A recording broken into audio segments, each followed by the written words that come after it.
迷えるスピリットとの対話。スピリチュアルカウンセリング。心霊病治療30年。カール・オーガスト・ウィックランド著。近藤和夫訳。第3章。地球圏の低階層と人間の磁気オーラから抜け出せないでいるスピリット。第1節。死後なお生前の商売を続けるスピリット。シカゴにおける高齢会で死後なおその事実に気づかないまま生前と同じ商売を続けているスピリットが憑依してきた。なぜこんな暗いところへ集まっているのですか？私は名前をヘセルロスと言い、ドラッグストア、薬局の他に日用雑貨も売っている店で喫茶室までついているところもあるを経営しているものです。開口一番スラスラとそういうのだった。その時は部屋を暗くしていた。このスピリットは前の年に病院で死亡したスウェーデン人でシカゴでドラッグストアを経営していた。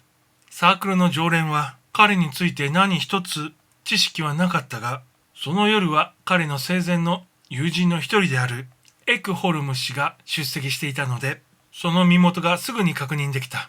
まだ自分の死の自覚がなく、今でもドラッグストアを経営しているつもりでいるようだった。しかし実は、その店は当時の店員が買い取ったと聞いていると出席していた友人が告げると、それをきっぱり否定して、彼は私が雇っているのです。と言った。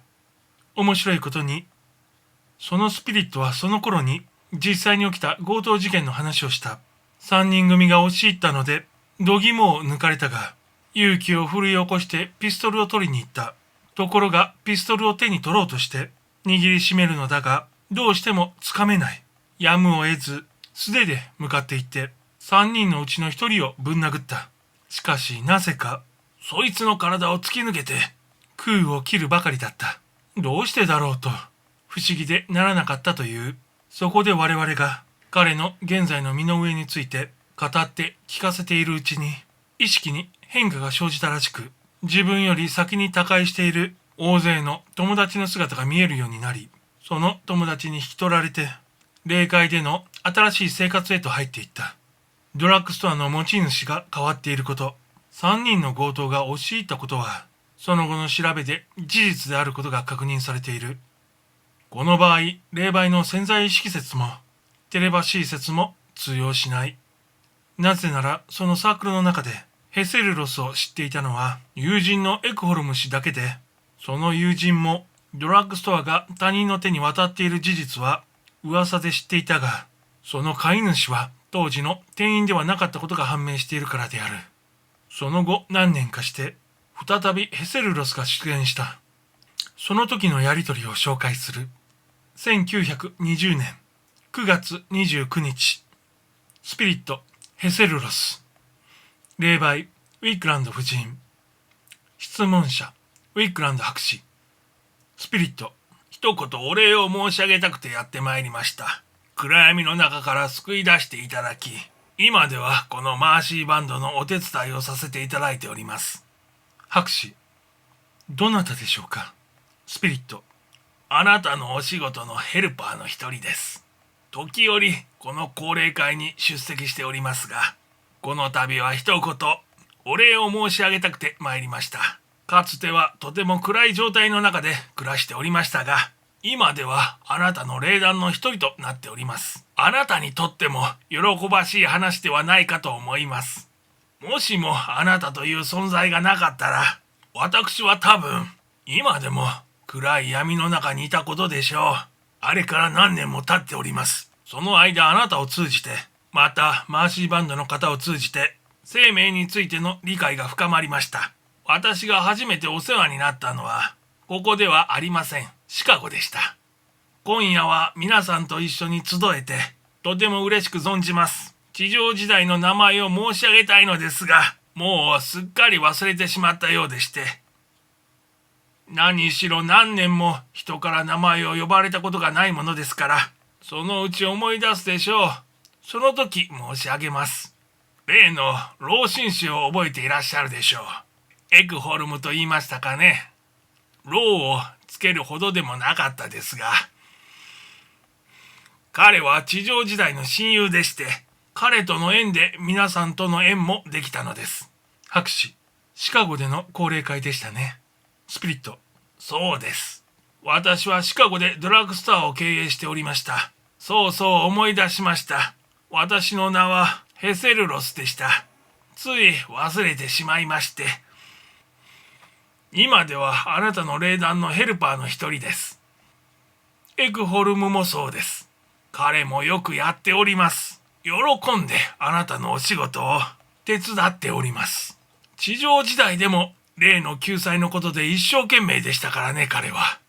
私は今こそ一生懸命お手伝いすべきだという気持ちです。何しろあの時皆さんに救っていただかなかったら、今頃は相変わらずあの店で薬を売ってるつもりで過ごしていたことでしょうね。あの頃は死後丸1年くらいまではあの店を経営しているつもりでいました。地上時代と変わったところといえば、病気が治ったつもりでいたことくらいでして、死んだとは思っていなかったのです。店にいて病気になり、病院へ運ばれ、その病院で死にました。遺体は葬儀屋が一人、自宅には運ばれませんでした。ご承知のように、バイブルには、汝の財産のあるところに汝の心もあるべし、とあります。眠りから覚めた時に、私が真っ先に思ったのは店のことでした。それでその店に来ていたのです。経営状態は至って順調にいってるように思えたのですが、一つだけ妙なことがありました。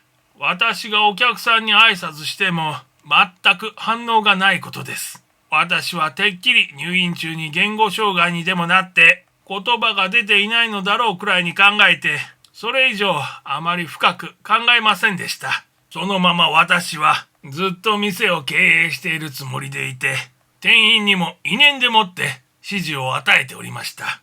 経営者はずっと私で、店番は店員に任せているつもりでした。そしてあるよ、この方、博士のところへ来て初めて自分がもう死んでいることに気づいたのです。例の強盗が押し入った時はいつも引き出しにしまってあるピストルのことを思い出してそこへすっ飛んでいって握りしめようとするのですが、スルッと手が抜けてしまうのです。何かおかしいなと思ったのはその時です。その時から物事を注意してみるようになりました。そのうち父と母に出会いました。とっさに私は頭が変になったのだろうと思ったくらいです。そこでエクホルムに会ってみようと思いました。彼はスピリチュアリズムに関心があり、私はそんな彼こそ少し頭がおかしいのではないかと考えていたのです。それで幽霊というのは本当にいるものかを尋ねてみたかったのですが、なんと自分が立派な幽霊になっていたというわけです。その後このサークルに来たわけです。皆さんと話をしているうちに心のドアが開かれて、美しいスピリットの世界が眼前に開けたのです。その時の歓迎のされ方はぜひお見せしたいくらいでした。親戚の者や知人が両手を大きく広げてようこそと大歓迎をしてくれました。その素晴らしさは実際にこちらへ来て体験なさらないことにはお分かりいただけないと思います。これぞ幸せというものだと実感なさいます。まさに天国です。そろそろ失礼しなくてはなりません。今夜はこうしてお話ができて嬉しいです。あれから15年ぶりですからね。エクホルムも誇りを持ってお手伝いしております。皆さんによろしくとのことです。ではおやすみなさい。